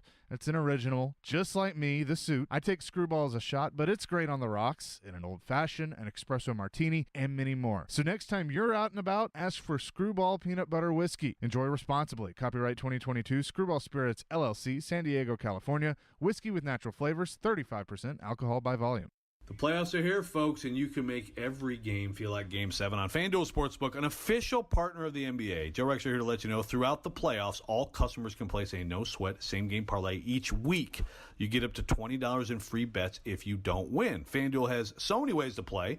Best of all, when you do win, you get paid faster than a fast break. I'm going to tell you one thing I like here. Look, I feel like we are headed for a Memphis Grizzlies Golden State Warriors second-round matchup. So bet accordingly or ignore me. Just know if you're new to FanDuel, you can download the app, sign up with promo code Joe102, and get in on the action. Again, that's promo code Joe102. And if you already have an account, you're all set to bet. No sweat. Either way, you get up to $20 in free bets if your same-game parlay during the playoffs doesn't win. FanDuel Sportsbook, an official partner of the NBA. You must be 21 or older and present in Tennessee. Refund issued is now withdrawable free bets that expire 7 days after receipt. Max free bet $20 per week. Restrictions apply. See full terms at sportsbook.fanduel.com. Gambling problem? Call the Tennessee Red Line, 800-889-9789. This summer, saddle up in Smashville as the Music City hosts the hottest party of the summer, WWE SummerSlam Nashville. For the first time ever at Nissan Stadium. A little bit country, a little bit rock and roll, a whole lot of kick-ass. WWE SummerSlam.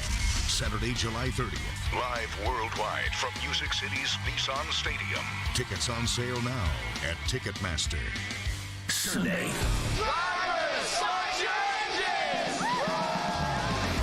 The Cup Series shifts to the 2.5-mile Talladega Superspeedway with the Geico 500. Coverage begins at 1 on Nashville's home for NASCAR. ESPN 1025 The Game and the Game Nashville app. Welcome back. In the middle of hour 2 here, Campbell, Knezovic, ESPN 1025 The Game on a very warm Nashville Saturday morning. Thank you all for joining us. I'm Elijah Campbell. She's Michelle Knezovic. And we're joined by Josh Ibrahim. Josh Ibrahim from ProFitX, former NBA agent. And Josh, we appreciate you joining this morning and really excited to get to talk to you about your creation here. Oh, I think you might be muted. Hello. There he is. Hey, Josh. Thank you for joining us. Hey, Josh.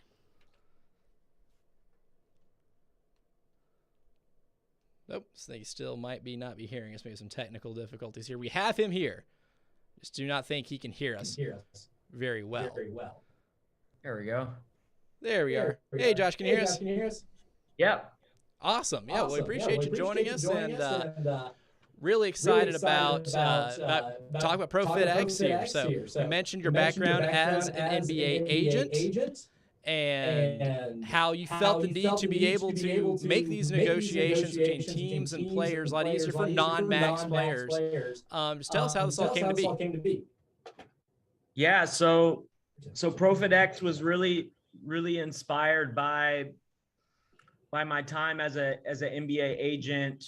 And there were really two problems that I kind of faced. Number one, there wasn't really any kind of data that really justified the value of my clients. In free agency, a lot of the money is spent in a quick time frame of 24 to 72 hours. So decisions need to be made on the fly, and your job as an agent is to really present the best type of, situations, insights, data that justifies your recommendations. And you have to do that quickly, especially during free agency when you're looking at different team dynamics, making sure that you're putting your clients in the best position possible to be successful and play in the NBA for a long time. So I really faced, when I went into negotiations, we were definitely far apart on the valuations. I felt like the teams were valuing my clients based on their cap space, their available cap space that they had, and not on the player's potential, the development with the team, the actual performance of the player throughout his entire career, which is what they should be paid on. And so I just thought there was a bigger, this was a big problem. There wasn't technology that updated in real time and gave you all of these insights to kind of show you the business side of sports and showing you the trajectory of the athlete. Are they getting better? And if they're not getting better, this platform gives you the chance to see when you're not performing and make adjustments when you need to. So that really inspired me to go out and build ProFitX. And we spent about 3 years building the initial beta platform. And so we've made a lot of headway during our time after our launch, and we're looking to help athletes. We're looking to help teams be strategic about how they build their rosters and help athletes get paid. Hey, that's what everybody wants, right? Everybody wants to make sure that they get their money, which they should. Josh, so you've been on kind of both sides now, right? You've represented. Teams be strategic about how they build their rosters. you've been on kind of, both sides of, right, the representing players, and you've also been in rooms with general managers when you're negotiating these contracts. Now, right? You've represented.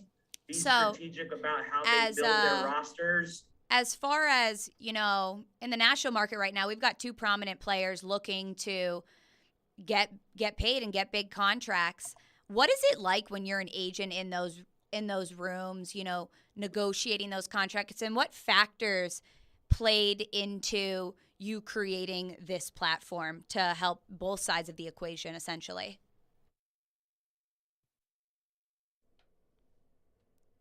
We have some more technical difficulties here. But that's a good question, though, Michelle, about you say he's been on both sides of these.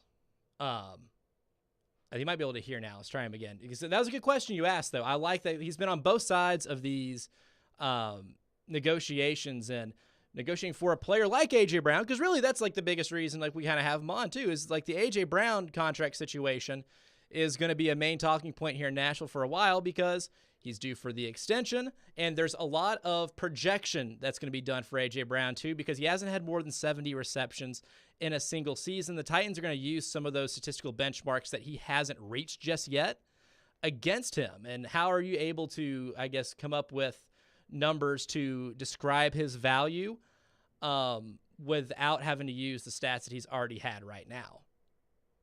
No, 100%. Do we have Josh still, Jared? Yeah, Oh, I'm here. Okay, Sorry. yeah. No, you're good. Sorry. Lots of technical difficulties. It's live radio, right, Josh? Yeah. I don't know. Art. I don't know if you heard me, but basically, I just asked, right, you've been on that side as an agent representing players and what they want, and you've also, had to probably push back to general managers. Right now, we've kind of got a situation in Nashville. Two huge players, got A.J. Brown, wide receiver on the Titans front, trying to negotiate a contract. And we've also got on the NHL front, Philip Forsberg, trying to negotiate negotiate a contract as well. What is it like in the time frame between, the negotiations, they're still playing, but you haven't quite come to a deal yet? Is it awkward, I guess you could say, or like what is it like in that room? So maybe Nashville sports fans can get a feel of, what is kind of going through the general manager's head right now, or what is also going through these athletes' heads right now? Yeah, I mean, and I've definitely been monitoring the NFL side of it. I'm a big fan of sports in general. So the A.J. Brown side of it so contract extensions are a little bit different, in my opinion, just from my experience. Free agency is a lot more, go in a small time frame. But contract extensions are more of a slow, progressional thing that you work with the teams on. I don't think there's any awkwardness as long as both sides are, communicating and relaying information back and forth and ultimately trying to find equilibrium, right? I mean, I think when both sides are happy that, I think that's the best type of contract that you can create. But, with A.J. Brown, I mean, the wide receiver market, you have to go based off of the comps, and the comps are, I mean, big contracts. So, with the rising salary cap every year, I mean, I think it's a good thing for the athletes, right? Because the markup for these athletes and these positional needs goes up, and it goes up with the salary cap. So yeah, I think it's, as long as in contract negotiations, in my experience, it's about balancing what the player has done for the team and what you can project the player to do in the future, and finding middle ground on that, where you pay an incentive for the potential, but you're also rewarding him with what he's done for you up until that point. So I think that's how I would that's how I approached contract extensions and free agency. And I think it's, you know, even with the NHL, I mean, you're seeing players sign, you know, I don't know too much about Philippe Forsberg, but I know he's a elite level player. And he's probably going to, you know, he's on the younger side. I believe he's 26, 27. Mm-hmm.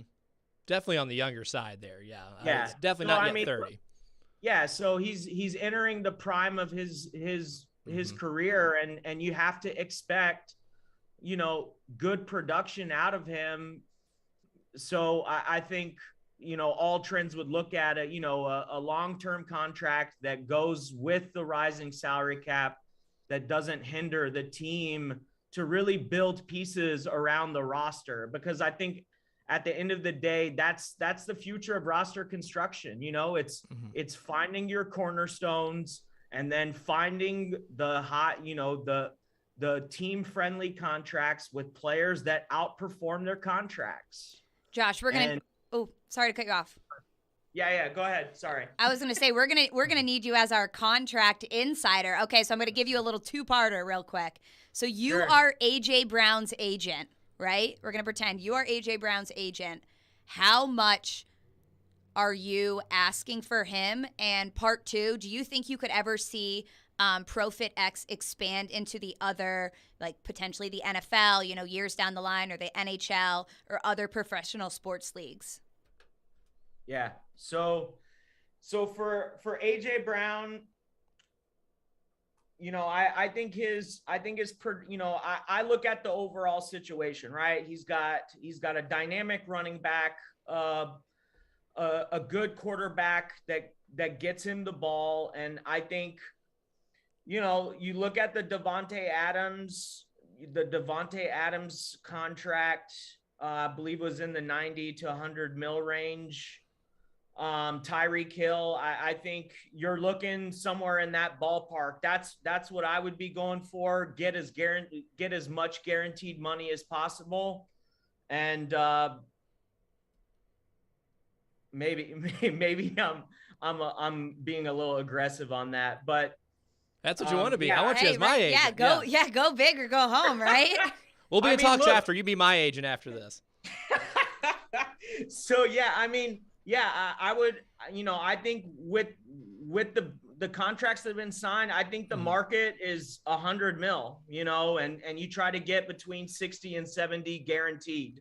Yeah. I think that's a fair number. I think it locks him up for the prime years of his career, and you structure it in a way that's good for both sides, you know, and I think that works. So that's what I would go for with AJ Brown. You know, his production speaks for itself. He's a dynamic, electric playmaker that's you know, a vertical threat, and I think there's the premium for that in this league.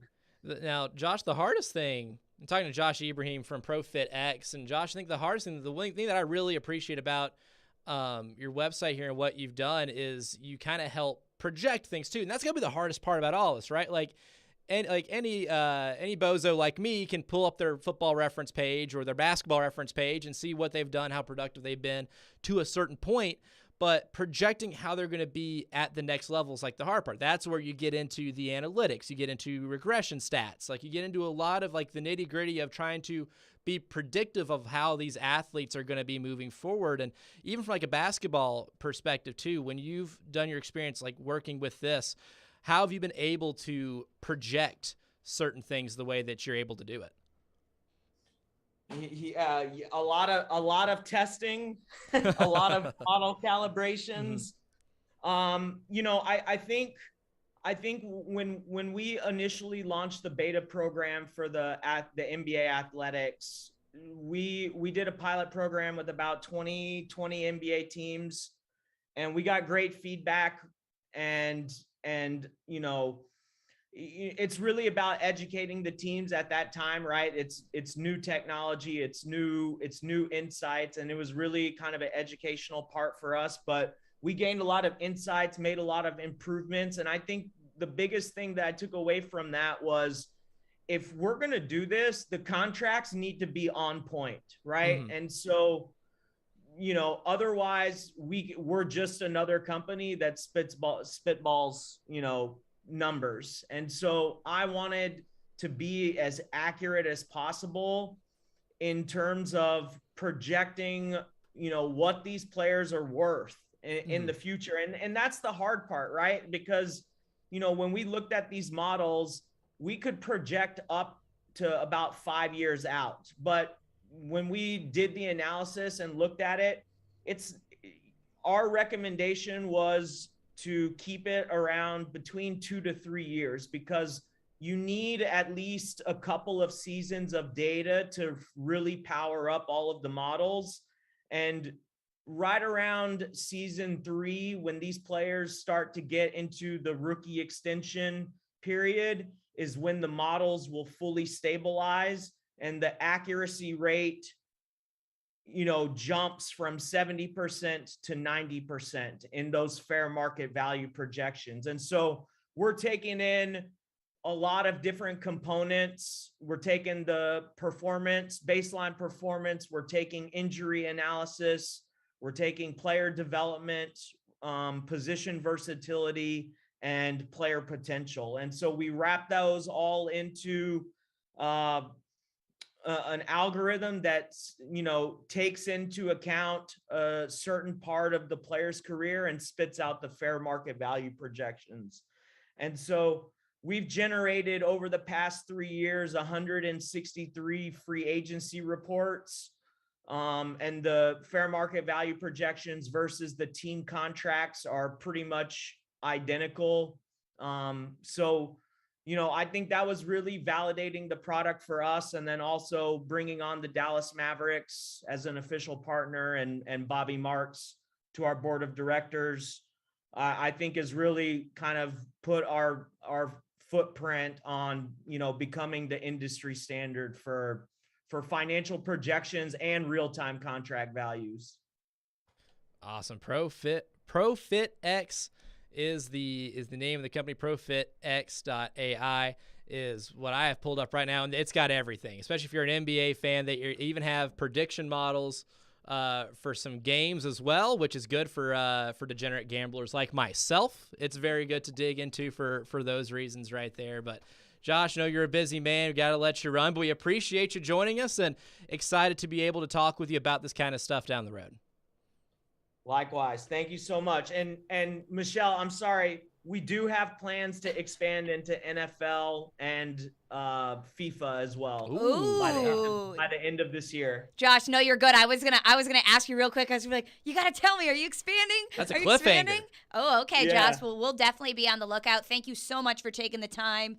And hey, let's fingers crossed AJ Brown gets that contract, because I know everybody in Nashville will be very, very happy. Yes. Thank you for having me, guys. I appreciate your time. Thank you. Yes, thanks, Absolutely. Josh. And if he's ever back in the agent game, I want him on my side too. Me This too. is my guy. But Josh Ibrahim, ProFitX is where you can find his work there. We'll come back and react to a little bit what Josh had to say right there, especially when it comes to AJ Brown, and the saga continues with them. We'll break that down on the other side. It's Justin and Campbell and Knezovic right here on ESPN 102.5 The Game. We buy any car. We buy any car. We buy any car. Any. Trading in or selling your car, truck, or SUV? WeBuyAnyCar.com takes the hassle out of selling in just 3 easy steps. 1. Get your free online valuation. 2. Drive to your local car buying center. And 3. Walk out with your check in as little as 30 minutes. So don't wait. Get your free online valuation now at WeBuyAnyCar.com. Find out how much your car's worth at We Buy Any Car. Don't hunt for savings this Easter. Electronic Express has the best deals of the season. Enjoy the spring weather with brands like Yeti, Traeger, Charbroil, and more. We've also got huge savings in every department. Computers and gaming, smart home, housewares, mattresses, and more. Plus, save up to 40% on all appliances with up to 36 months free financing. Shop in-store or online with free express delivery on most items. Shop spring savings at Electronic Express. We make it happen. This summer, saddle up in Smashville as the Music City hosts the hottest party of the summer. WWE SummerSlam, Nashville. For the first time ever at Nissan Stadium. A little bit country, a little bit rock and roll, a whole lot of kick-ass. WWE SummerSlam, Saturday, July 30th. Live worldwide from Music City's Nissan Stadium. Tickets on sale now at Ticketmaster.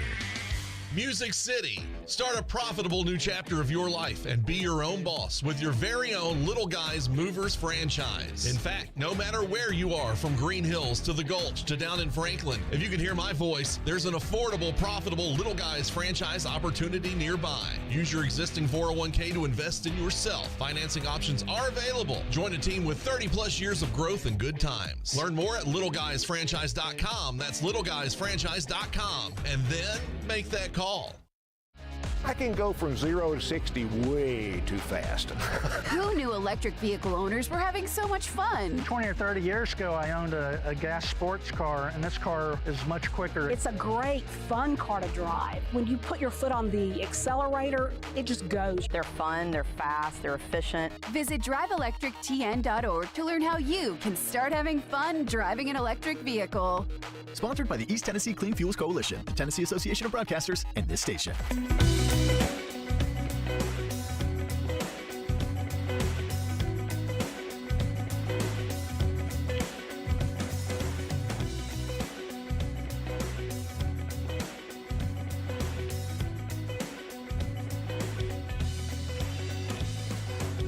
We're back on ESPN 102.5 The Game. Campbell and Knezovic.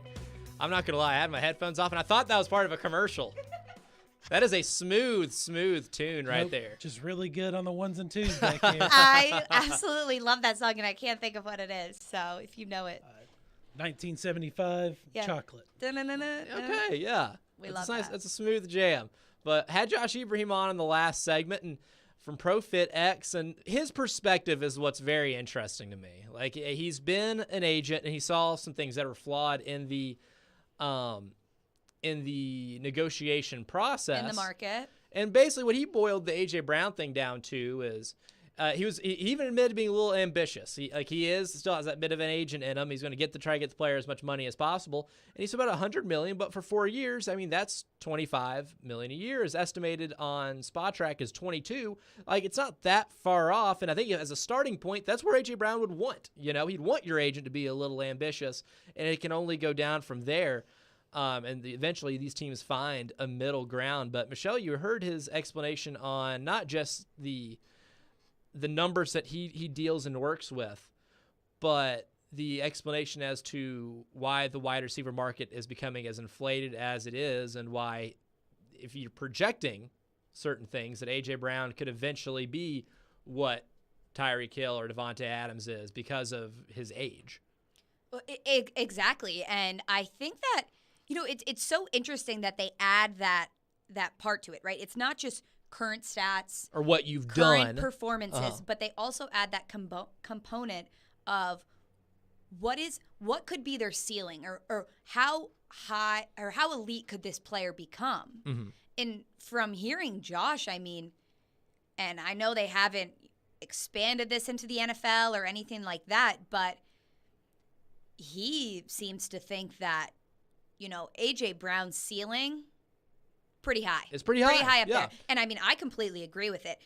Even just this year, he was injured on and off pretty much throughout the season, wasn't on the field a lot, but I mean, you see some of the things he does out there. I bring this up probably every show when we talk about A.J. Brown, but I think about the 49ers game, and it's just that incredible touchdown pass, and he literally just like one arm catches it right in the pocket, just perfectly, effortlessly. You see these incredible plays from A.J., and he's 24 years old. I think that's the biggest thing, too. I think what Josh was looking at, and when it comes to projection, is like, yes, he hasn't had more than 70 catches in a year. He's got a pair of 1,000-yard seasons, but that's a lot before a lot of receivers get to 24. Not every receiver is going to come in and be Jamar Chase or Justin Jefferson and be that dominant, from the get-go. Like, imagine, like, the contracts that Jamar Chase and Justin Jefferson are going to demand because they were so good so early and still project to be elite-level wide receivers for their entire career, is going to be absurd. But there is an element that I will admit admittedly say that I've failed to kind of factor in is that projection. Like we talk about A.J. Brown like he's been in the league for a decade. He's only 24 years old. And there's a lot of projection that needs to be done by the teams and the agents here to be able to bridge that gap of, okay, well, this is what he's done so far. This is an adequate like player comp according to like age and production right now, but where do we see him going? And one thing he did mention too, which I'd be fascinated to know that if with their technology would account for, they say injury history. And the thing with A.J. Brown's injury, too, is that his knee problem might be a chronic knee problem. So it might not be something that just goes away with rest. It's something he's going to have to probably deal with his entire career. A lot of players deal with certain things like that, but when you take that into account, too, that might bump $1 million or $2 million off that yearly, annual average. So that's an interesting thing that I have yet to really consider is just like the projection moving forward. Like how much better can A.J. Brown be? What's the ceiling for A.J. Brown? And if you're A.J. Brown's camp, you have to point at that 49ers game where he had 16 targets, 11 catches, and no one else on the team had more than like 2 or 3 catches. Like he was the offense in that game. Well, and everybody knew, right? Everybody on the 49ers knew that's where it was going in the fourth quarter too. So it wasn't like there was a surprise aspect to it. It's A.J. Brown. But I think also too, what Tennessee has to look at is, like you said, the projection of where he's going to be. But if you're a GM, I mean, it's risky, right? Very. So you can project that, hey, this is what he could do. But then there's also that gambling aspect to it, which when you do sign these players to these huge contracts and then, I mean, we see it all the time, right? Oh, blah, blah, blah, just gets paid. I say that a lot, actually. Sorry, that was a random thought of mine. I just can't think of a player and like right off the bat, like say Taylor Lewan, right? Just gets a big contract and then we see him tear his ACL and then we see him come back in the first game this year, have a bad game. And then everybody's like, well, you just paid him this huge contract. And that's all you're going to hear from there on out whenever there's a disappointing game. Yeah, and everybody will relate it back to, well, he just got paid this amount of money. And right? You're playing in the NFL. It's a tough game. Injuries are almost a guaranteed. And that's what a lot of people are saying about Forsberg, too. He's playing this well in a contract year. Does he continue to play hard once he's out of that? I think he will, because players don't just play for money. I know in pro sports, it's a lot of the perception as people just play to get that big contract, and then they can just do whatever they want. Most players are then to win championships. They're competitive people. You know, get to this point in your career, if you're not that competitive, the effort isn't what I would worry about. But the investment, like you mentioned, and all especially in football and hockey, injuries happen a lot. And with A.J. Brown's injury history, it might not be an effort thing. It can be just a bad investment if he can't get on the field a lot, which you can't foresee happening all the time. Foresee, the word. That's the word. That'll be the word of the week leading up to the draft is foresee. But Elijah, Josh mentioned that they're looking to expand to potentially FIFA, which would be huge, and big for them. A lot of money involved. Also, the NFL right now, just in the NBA, we didn't have a chance to ask them, but we got this Memphis Grizzlies team in the state of Tennessee. They're making a playoff run. They've got Game 3 today. One thing we would have wanted to ask him, and maybe we'll have him on back if the Grizz continue to make a run or postseason. They got a young team. They have made it clear they will pay whatever it takes to keep Mr. Ja Morant, which they should, because he needs to be a franchise player, and he will. He'll be a supermax player. Yeah. But how do they keep everyone? That's going to be a big question, because this team is in a perfect window right now with a lot of rookie contracts to be able to make a run for a few years before they start getting into the weeds of when do you start paying guys, how much do you start paying guys, and how do you make it fit under the NBA salary cap, which can be pretty tricky as well. We'll break that down and discuss Game 4 between the Grizzlies and Timberwolves tonight at 9 as we close out Campbell and Knezovic right here on ESPN 102.5 The Game. Inside knowledge on the Titans. Todd Downey's got his notepad out right now, just writing things down. Inside knowledge on the Predators. They can go right into the forecheck, and boom, you get a beautiful goal from Colton Sissons. And then there's a team in Knoxville. How excited should Tennessee fans be by what they've seen from Josh Heupel in year one? Wake up and hang out with Robby and Rexrode. Weekday mornings from 6 to 10. Brought to you by Little Guys Movers on Nashville's best sports talk. ESPN. 102.5 The Game and the Game Nashville app. Watch live on Twitter, Twitch, and YouTube. Realizing Geico has over 85 years of experience saving folks money and providing great customer service is like realizing there's a crumb tray on the bottom of your toaster, and you don't have to keep turning the toaster upside down to clean it. How long has that been there? Hey, who needs some croutons? It's something that's been right there in front of you all along, like the dedicated Geico claims team available to you in the event of an accident to get you back on the road quickly, or realizing that baby carrots are just regular carrots that have been shaved down. I don't care. They're still cute. It's something you can't believe you never realized before, like how Geico's 97% customer satisfaction rating means Geico is committed to providing the best service for their customers, or how you can peel the top layer of tape off a lint roller and there's a fresh layer underneath. Marcy, wait till you hear about the lint roller. You mean how the handle is reusable? Wait, what? Trust. It's just one of the many reasons to switch to Geico. They're all right there in front of you. Now's the time to get the Kubota Z200 mower. It's built to cut quickly and like a pro, so you can get the zero-turn agility and effortless precision you need to turn your lawn into a work of art. Right now, get the Kubota Z200 mower for 0 down, 0% APR for 36 months, now through June 30th. See us or go to KubotaUSA.com for full disclaimer. 2 locations to serve you, Columbia Kubota or Franklin Kubota. Visit us online at ColumbiaKubota.com or FranklinKubota.com. This summer, saddle up in Smashville as the Music City hosts the hottest party of the summer, WWE SummerSlam Nashville. For the first time ever at Nissan Stadium. A little bit country, a little bit rock and roll, a whole lot of kick-ass. WWE SummerSlam, Saturday, July 30th. Live worldwide from Music City's Nissan Stadium. Tickets on sale now at Ticketmaster. If you missed the latest from Stillman and Company, delivered by TriStar Moving. Corey Curtis joins us from NewsTube. Your reaction to Ryan Tannehill and the optics of missing voluntary workout and now posting vacation pictures. First off, it didn't surprise me.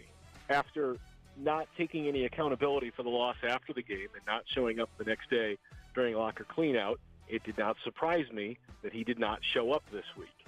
And for those people who say it's voluntary, you are correct. But I think it says even more about him that it's voluntary and he's not there. It says it didn't hurt enough, because if it hurt bad enough, he would have been the first one at the door. And it should have hurt him more than it hurt anybody. But apparently it didn't.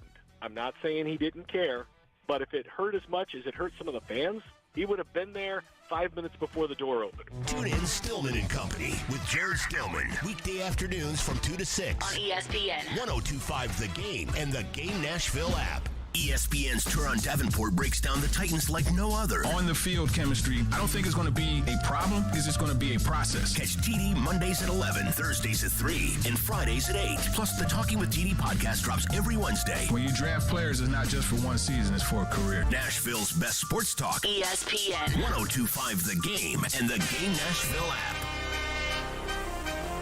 Final segment.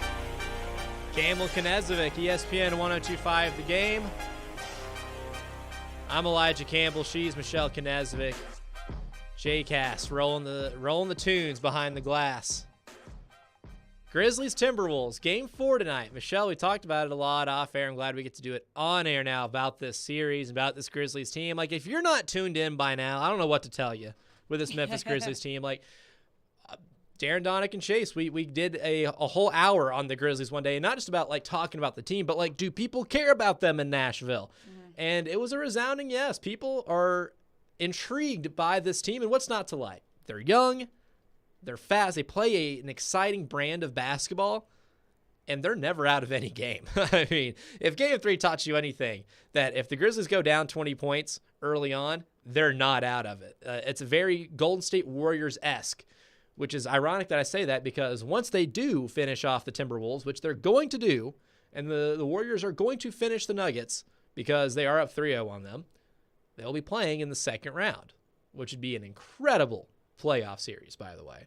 But Game 4 tonight, Michelle, do you think the Timberwolves are able to mentally bounce back after the catastrophe that was the 50-13 run leading up to a garbage time Anthony Edwards 3 in the last 5 seconds? Well, 50-13. I didn't stutter. Yeah, you definitely didn't stutter on that one. I think it's going to come down to, can Karl Anthony Towns get his crap together? Because you are not going to win a game.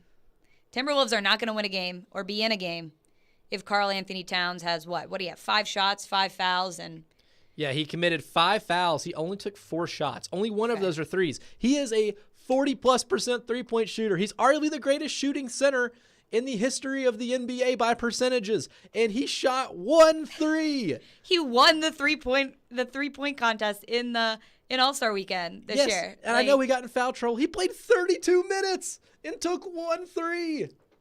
Yeah, it's bad. Listen, the Grizzlies, if Karl Anthony Towns does not show up tonight, the Grizzlies will not win. Or the Timberwolves will not win. And the Grizzlies will win. I think that, the better team is obviously the Grizzlies, especially if you take into account just their consistency this year and the teams that they've been able to beat. But the Grizz can't let the Timberwolves have that much of a lead again.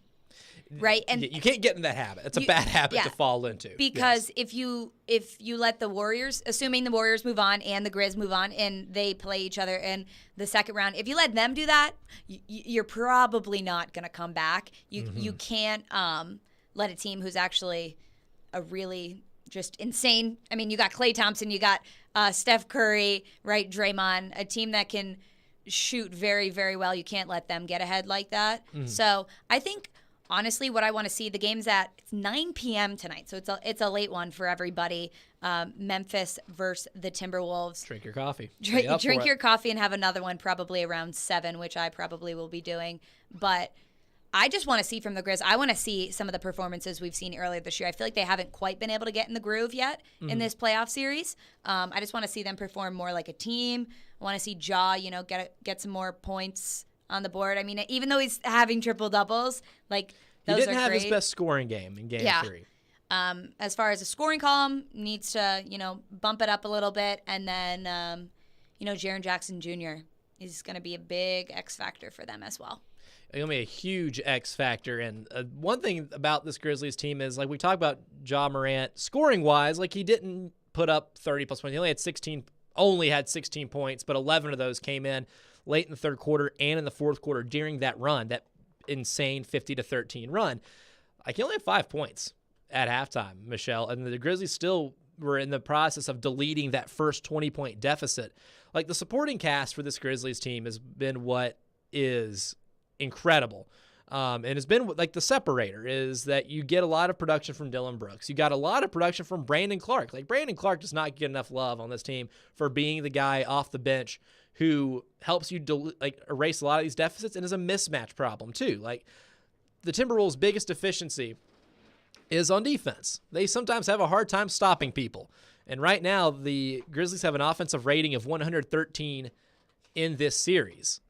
And which is about on par for what they've done this season. But what they've done this season is be a top 5 team in offensive rating all season long. And the thing with the Timberwolves is while they can score points in bunches, Anthony Edwards is one of the more fascinating players in the NBA. There's a lot of J.R. Smith in him. When I say that, I don't want to say it disparagingly. It's when he thinks he's on, he is going to shoot a lot of shots. He did that at Georgia. Sometimes shot selection can be his downfall because sometimes he trusts himself a little too much. D'Angelo Russell's the same way.